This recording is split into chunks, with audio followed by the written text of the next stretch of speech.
Does it really matter which software or hardware encoder device your church uses for its live stream? There's a lot of options out there, and right here I have 3 of the most popular. I've got ProPresenter, the software app, which does presentation, but you can also stream from.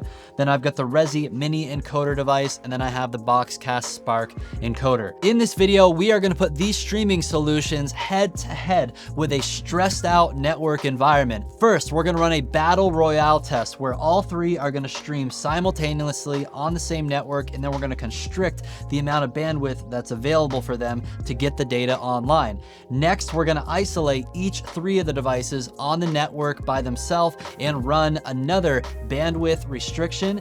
We're also going to simulate a complete network loss with 30 seconds, removing that connection, then restoring it. And then finally, we are gonna simulate a 10% packet loss. I think the test results will surprise you, so be sure to watch to the end or just use the chapter markers in this video to skip to the test you're most excited about. Regardless of which live streaming solution your church currently uses, you're gonna walk away from this video more informed about the different options out there and how they compare to one another in a real environment. This video is sponsored by BoxCast. Just because it's sponsored by BoxCast doesn't mean we're treating the Spark encoder any differently in running these tests. And you will see in this video, there are moments where both the BoxCast Spark and the Resi Mini encoder fail at some of the network tests that we threw at them. The reason we're making this video is to show you that not all encoders and streaming protocols are the same. They're gonna handle network challenges differently. So we did our best to make this test environment as fair as possible to all of the encoders that you're about to see. If you're new to Churchfront, my name is Jake Gosselin. Make sure you subscribe so you don't miss out on the latest content for your worship and production ministry.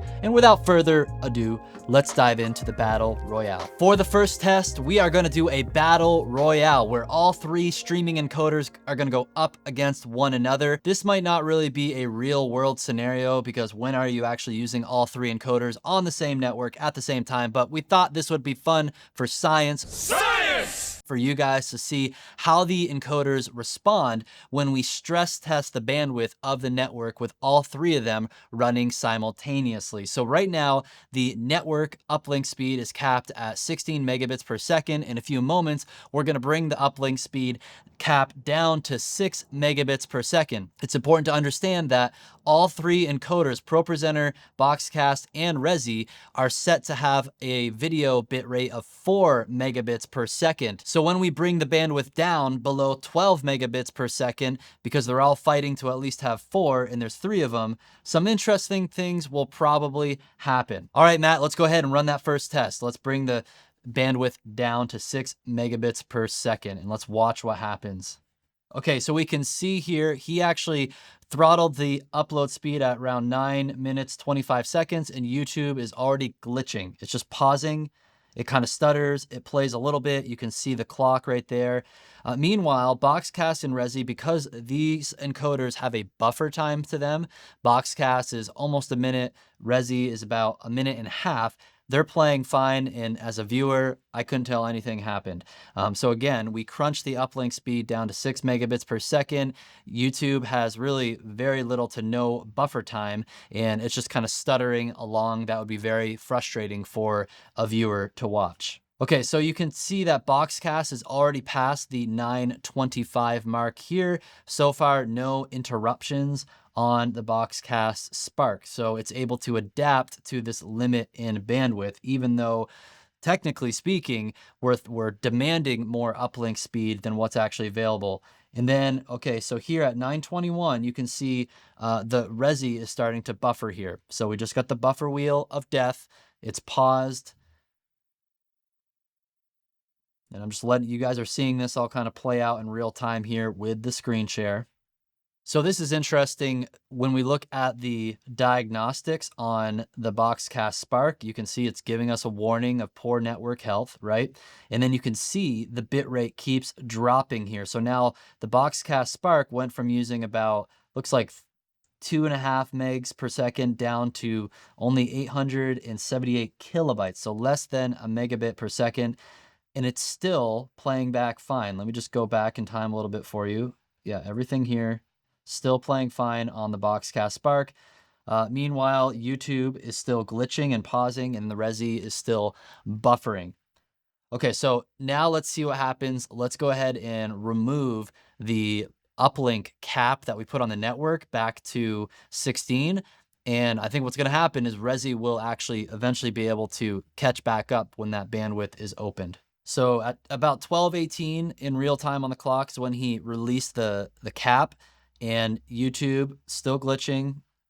So now it's past the 12:18 mark. Let's see if it's going to run smoothly now. Nope, still glitching.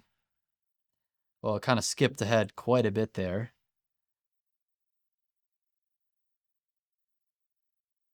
So YouTube looks like YouTube's finally caught up here. Once it got past about 12:25 or 30, it's running smoothly. Resi's still catching up. Let me hit the live button. Sometimes the player starts getting a little glitchy when we do this, and then the BoxCast Spark still running smoothly. Been probably over a minute and a half since we released the cap on the bandwidth, and Resi is still buffering here. Let me just do a page refresh as well, see if that helps. Okay, so now, but we're kind of far back in time here. 10. So it looks like it has, like, at least the video is playing back now. I could have perhaps refreshed the entire page instead of just the player. Maybe that would have helped resolve that sooner. It's kind of hard to know. Okay, now it's at 12:53.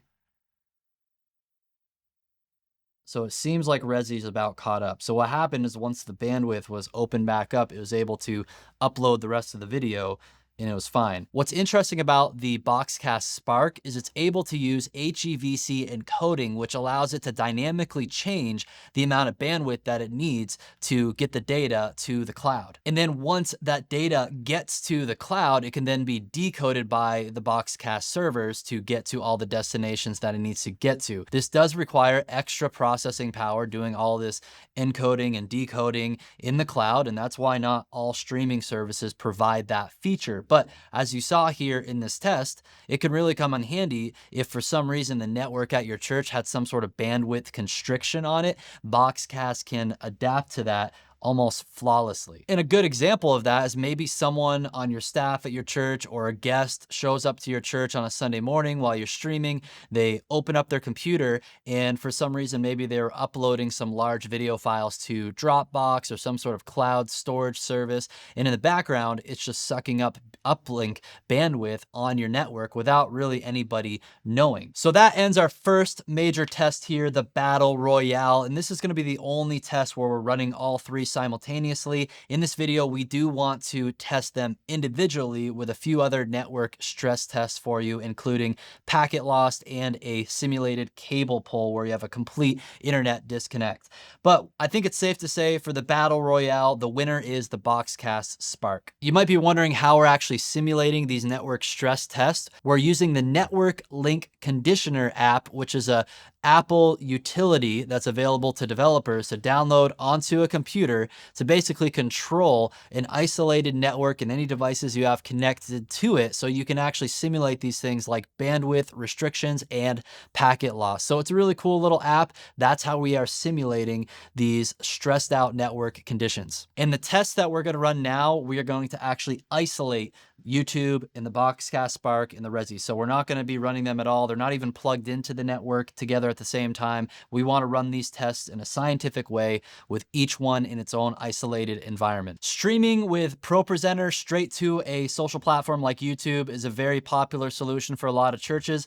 Let's put this one to the test. First, let's run a test where we're going to clamp down the bandwidth from 8 megabits per second upload speed down to only 2 megabits per second. Now remember, the bit rate we have set in ProPresenter is 4 megabits per second, which is a good average type of setting you would want to have set on your ProPresenter streaming settings for a solid, good quality stream in 1080p. So as you can see on my screen right now, I'm playing it back through YouTube and it looks pretty good, right? And I can double check, yeah, we're playing it back in 1080p, HD. And you'll be able to compare just the video quality, like the color quality and things like that, the sharpness to the other encoders later on in the video.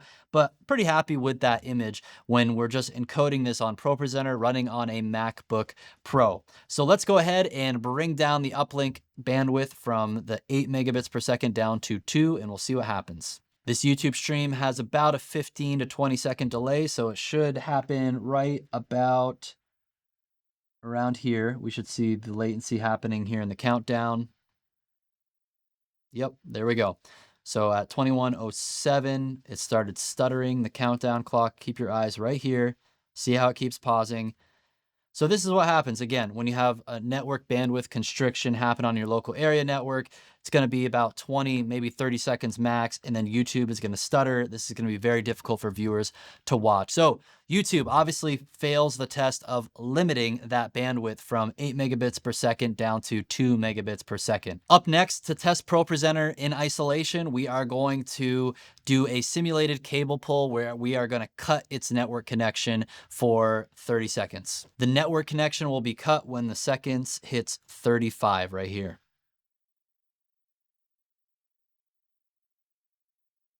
And even before the clock hit 35 there at 30, that's where it actually paused, and it's just buffering, and it's just buffering, and nothing's happening. And now it has started back up. It's kind of skipping ahead a bit here in time, skipped ahead quite a bit. And now if I were a viewer, I pretty much would have just missed whatever happened during those 30 seconds. Up next, we are going to simulate packet loss on our network. Packet loss can be caused by bad hardware on your network, like a bad cable connection, or maybe Wi-Fi interference, or just network congestion.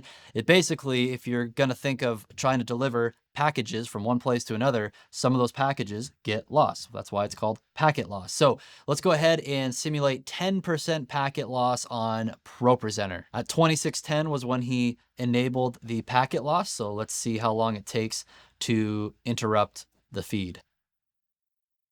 Right there, 2615, it starts pausing. It seems to be behaving similar to when we did the Battle Royale and we just clamped down on the bandwidth. Also very unwatchable as a viewer. Up next, we are putting the Resi Mini encoder up to the test in an isolated environment by its own on this network. Again, upload speed on the network is capped at 8 megabits per second. The Resi Mini encoder is set to a video bitrate of 4 megabits per second. And first, I do want to comment that I'm happy with the video quality on the Resi Mini encoder.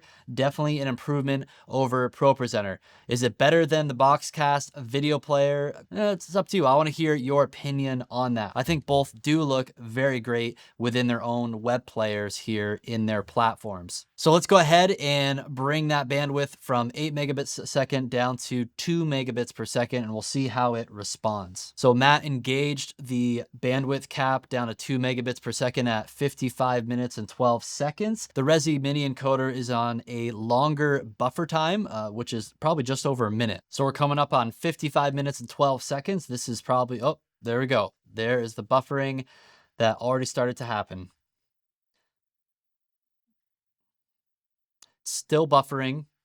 This is kind of like what we saw in the Battle Royale when we had all 3 devices streaming at the same time. Again, the Resi is by itself on the network and it is buffering. Resi just continues to buffer while we have the uplink speed capped at 2 megabits per second. So this problem will not be resolved unless if we uncap that upload speed on the Resi encoder. It'll just keep buffering and buffering. And then if the upload speed gets uncapped back to 8 megabits or even higher, then it can kind of catch up and get all the data up to the cloud. So Resi, it's not able to dynamically adjust the bit rate it needs in real time, similar to what the BoxCast Spark was doing. It can't do that. So the BoxCast Spark, even though it had some of those hiccups and a little bit of distortion for about, it was like 10 to 20 seconds or so, it eventually was able to handle that lower amount of bandwidth, and we were able to keep it running smoothly on only 2 megabits per second. But in this case, with the Resi encoder, that is not the case. The next test we're going to throw out the Resi Mini encoder is the complete disconnection, simulating a cable pull from the internet. So let's go ahead and pull the cable for 30 seconds.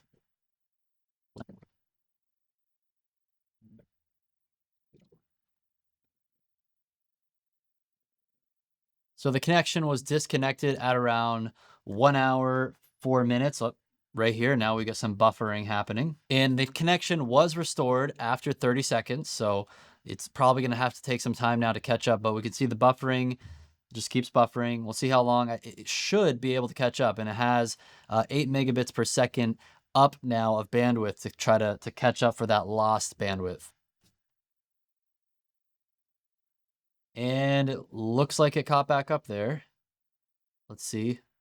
I just moved my mouse. I didn't like click on the video player. Yeah, so it looked like it was about a complete pause for, I don't know, you'll know by the timer here, but I think it was around 30 seconds. It was buffering, and now the connection has been restored. One more test for the Resi mini encoder, that is the packet loss test. So let's go ahead and enable a 10% packet loss on the network. So the packet loss was enabled around 107.19. We are coming up on that on the timer here in a few seconds. And there we go at 14.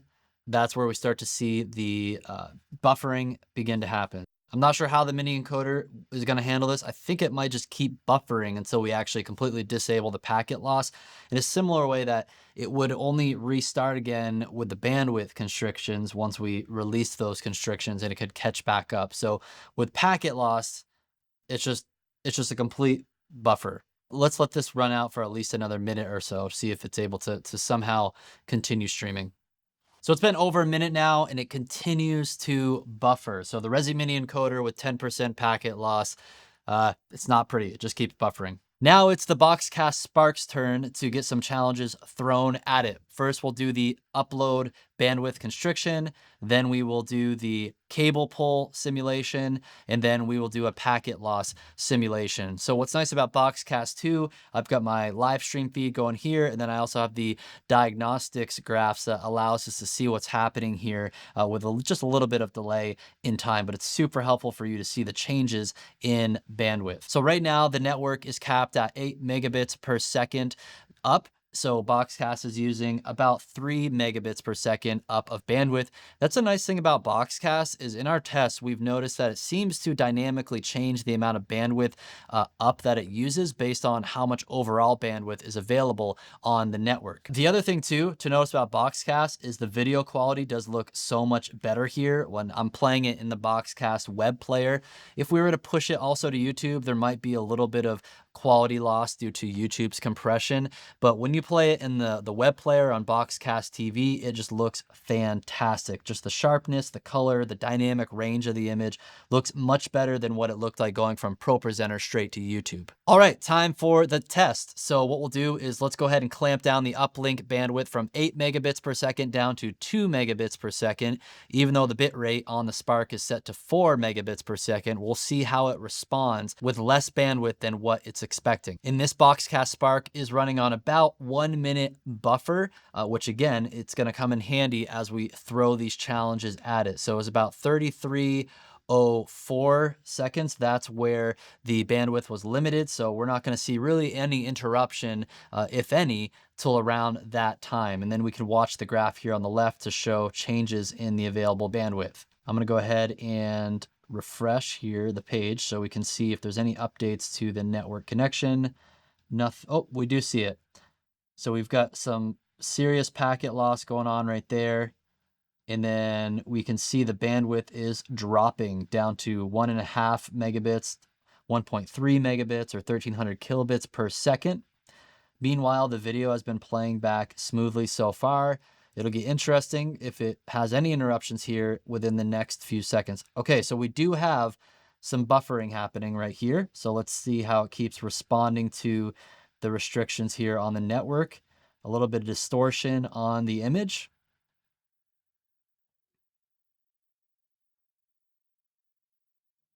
We can see the packet loss chart. It looks like it spiked a lot, and then now it's coming down.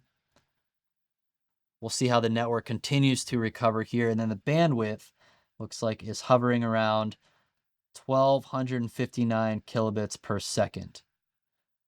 Some pretty serious distortion and buffering. All right, so now it looks like it finally recovered a few seconds later.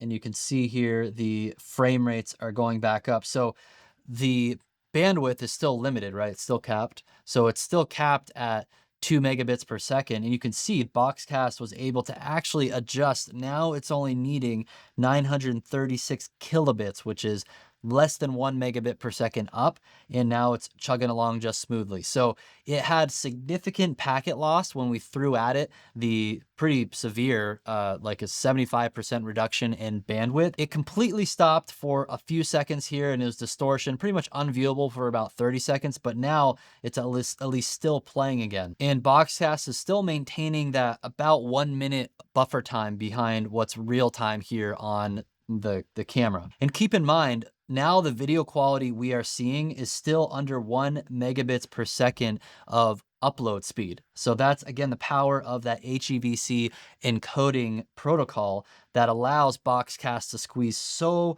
much data into such a little stream or pathway to get to the cloud, to be decoded by their servers, and then still look great by the time it gets delivered to the web player online. And it's really handling that lack of bandwidth well. It's still under 1 megabits per second. So BoxCast, it's very generous to the other devices on the network, even though there's only 2 megabits up available, and we told BoxCast to use 4 megabits. It's like, hey, there's only 2 available. I'm only going to take half of that. Up next for the BoxCast Spark, we are going to test a complete loss or a simulated cable pull that completely loses network connection. So we'll pull the cable for exactly 30 seconds to see what happens. You can see it's going at about 3 megabits per second up right now.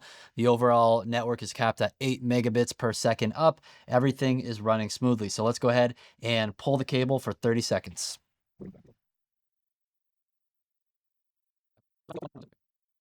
So the cables was pulled around 41:31. Okay, so we do see a bit of an interruption right there in the feed. Then it came right back very quickly. We saw a severe packet loss meter read right here. And now it's pausing again at 41:31. Now it's back at 41:50s. It's really interesting to see how it recovers here with the bit rate on the chart. And now it's running smoothly again. So there were a few seconds of an interruption. Even though the pull was like 30 seconds, it completely lost connectivity. It was actually able to navigate that quite well. The next test we want to throw at the BoxCast Spark is the 10% packet loss on the network. So let's go ahead and enable the packet loss and see what happens. So the packet loss was engaged at around 46 minutes on the dot right here. We'll see how it responds. You can see the bandwidth is actually just dropping here. Now BoxCast is still streaming, still going smoothly, and the bandwidth is down to 831 kilobits per second. Still streaming smoothly, and it's only using 713 kilobits of upload speed. Now it seems to be hovering around 600, even 593 kilobits of upload speed with the packet loss. So it looks like it is leveling out in the low 500 kilobits per second upload speed. So it's been a few minutes now. We've been running it at 10% packet loss. So you could have a really horrible network with lots of packet loss. 10% is a lot, and the BoxCast is still performing just fine. As a viewer, I never could tell anything happened. Well, there you have it, folks. Let me know your thoughts, questions, and comments down below. I know I'm grateful that all of these tools exist. Let me know which one you're using. Let me know which test result surprised you most. And don't forget to subscribe to the channel, share it with your friends in ministry, and we will see you next time.